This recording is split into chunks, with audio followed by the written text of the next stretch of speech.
Welcome to Garden Wise Adventures. My name is Malie and I live in Utah, Zone 6/7. And today I wanted to talk a little bit about what you can plant at the end of April. This is a kind of an in-between season for planting. In March you can plant your early spring crops. In the end of May here in Utah you can plant your warm season crops.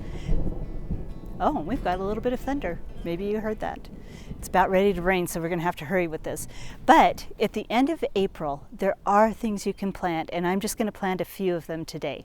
They're ones that I started by seed, and we'll just show you what they look like. So this is my lower garden area. It's getting late, so it's getting a little dark.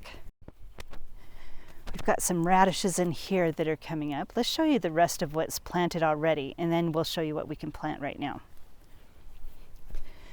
So like I said, this is my lower garden area. We're going to be saving a lot of these beds for squash and tomatoes, so we're only going to plant one of the beds. Let's go up to my upper garden, which is up here, and show you what we have growing up here. So I have 16 beds total, and 7 of them are on this hill. These are the first beds I ever built back in 2007. This lower one right here is garlic. Now I rotate my vegetables every year. This is the first year I think I've had garlic down here. This used to be strawberries a long time ago, and last year it was peppers, but this year it's garlic.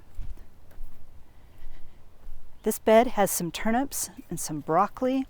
We also have some kohlrabi. Oh, we better hurry. It sounds like we're going to get a lot of rain. And something is eating my plants and they're dying. So there was a kohlrabi in between these 2 large ones just a few days ago, and it's gone. The one down here died also, so I have 4 of the 6 left. The kale, the curly blue kale, is looking okay. We've got 4 broccoli. This one's looking a little puny. And then we've got the chard. So I'm not exactly sure what's going on with that. And the same thing happened with one of my cauliflower, so let's go look at that too. But let's stop by everything on the way up. These right here are shallots. We'll be harvesting those about the same time that we harvest the garlic, and that's near the end of May, beginning of June. The cabbage are looking okay. This is 2 different varieties of cabbage, early Jersey Wakefield, and I can't remember the other one. But they're looking pretty good. These were planted at the end of March, so about 4 weeks ago. The onions are starting to come up nicely. We've got red, white, and yellow. We're going to fertilize these again in just a minute because onions are heavy feeders. Otherwise, you don't get the nice sized bulbs. And this is the cabbage that died, and we've got another one on its way. I'm not exactly sure what's going on with these. If you know, let me know. When they look like this, I'm not sure exactly what's going on. We have not had freezing weather, so it's not freezing. And they've been getting enough water. Maybe it's too much water. I've been hand watering them. So we have purple, yellow, green, and white cauliflower. It's the white that's going by the wayside. Then up here in a little bit, I'm going to be planting beets and carrots. We've got little quail that come through and dig in my garden. And then these are all of the peas that ended up growing. I had a huge packet of very old pea seeds, and this is all that popped up. But we'll have a few peas.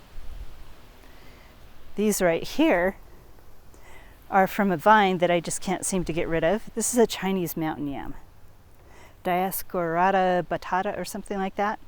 They are not a problem here in Utah. In some areas it sounds like they're invasive. They're not invasive here, but I have not been able to dig deep enough to get the roots out of here, so they just come up every year. So today in this bed we're going to be planting some kale. This is some scarlet kale. We're also going to be planting leeks.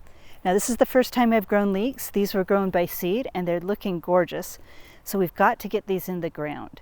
Let's talk a little bit about how I prepared the bed, because I did that yesterday.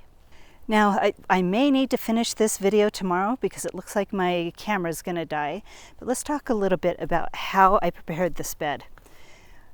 This bed is right up next to a spruce tree, so what I had to do is go in with my pickaxe and pull out a ton of roots.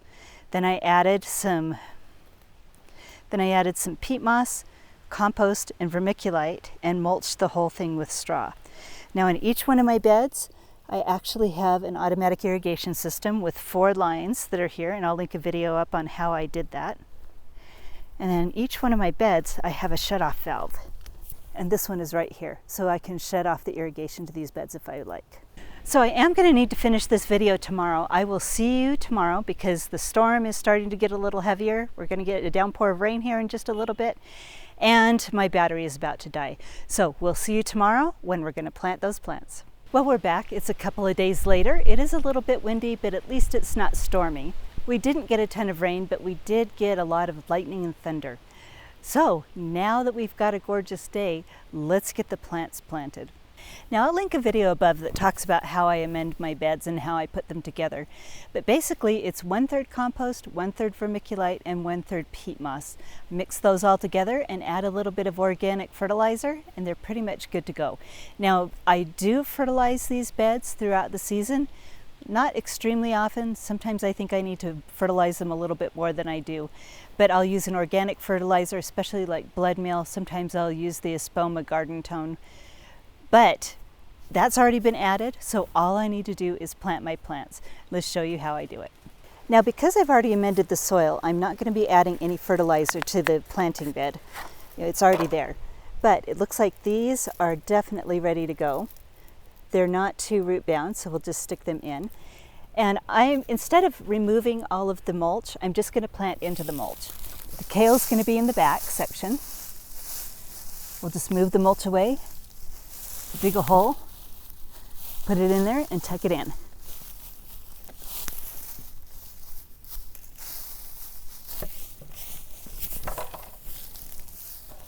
One down. Now let's show you how we do the leeks. These are leeks that I grew by seed. They're really well rooted in. They're nice and they've got thick stalks already. So what we're going to do is we're just going to pull them apart. This is actually the first time I've grown leeks, but I've grown a lot of alliums, which they're the same. And look at the roots on that. Look at the stalk already. So we're going to have some good leeks, I think. So let's tease all of these roots out, just very gently. Put them to the side. These probably could have gone in the ground a little earlier, but I just wasn't ready. The bed wasn't prepared and I wasn't ready. So out of one 3.5 by 4 inch, well maybe it's 3.75 by 4 inch pot, I've got 30 leeks that I can put in the ground, plus several really tiny ones. I don't know if I'll plant the tiny ones or not. We'll see how I'm feeling. But these should grow really nicely.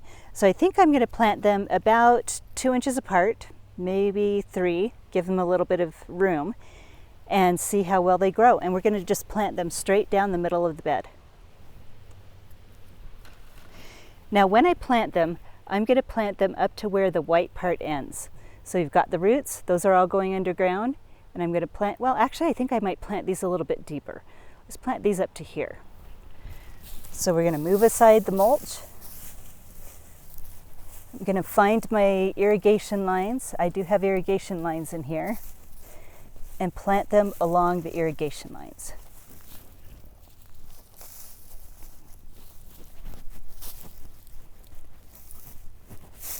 Then we're going to pack the mulch around it, and it's done. Let's get you in a little bit closer and show you what it looks like.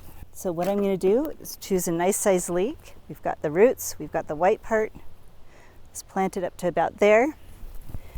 Move the mulch aside, find my irrigation line, plant it several inches, it probably won't be exact, from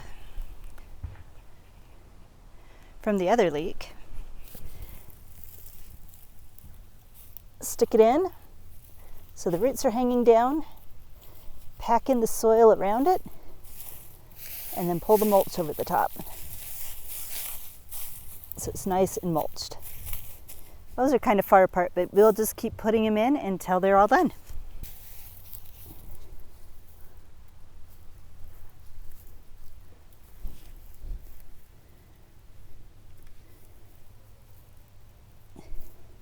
Matter of fact, maybe I'll just dig a trench here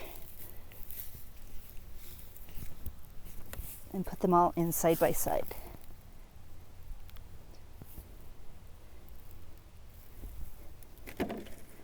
That way I think maybe the spacing will be a little bit better.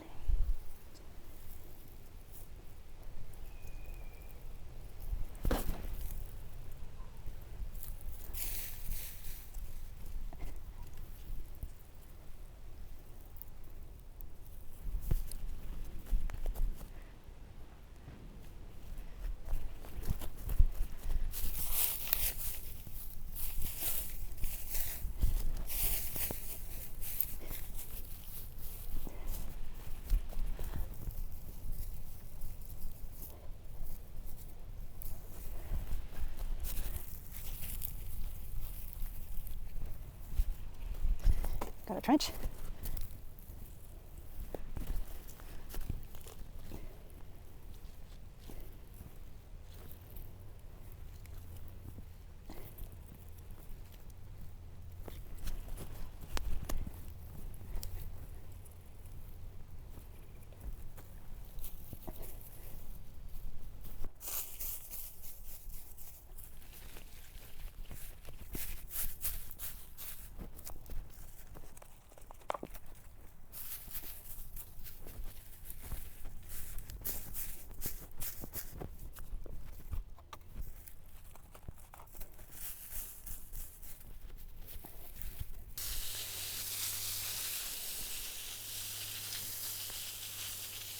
So everything is watered in and ready to go. We've got leeks just about every bed. Well, let's see, there's out of my 16 beds, there's 1, 2, 3, 4, 5. Out of my 16 beds, there's only 5 that are not used yet. And those are the ones that we'll be putting the early summer crops in. So they need to stay empty until I'm ready to plant them. So I would love to hear what you're planting right now, what you're growing, if you're able to harvest anything, and just what your favorite summer vegetables are, because I can't wait. So hopefully this video has been helpful for you. If it has been helpful, I hope you like, subscribe, share it with your friends, and go have a wonderful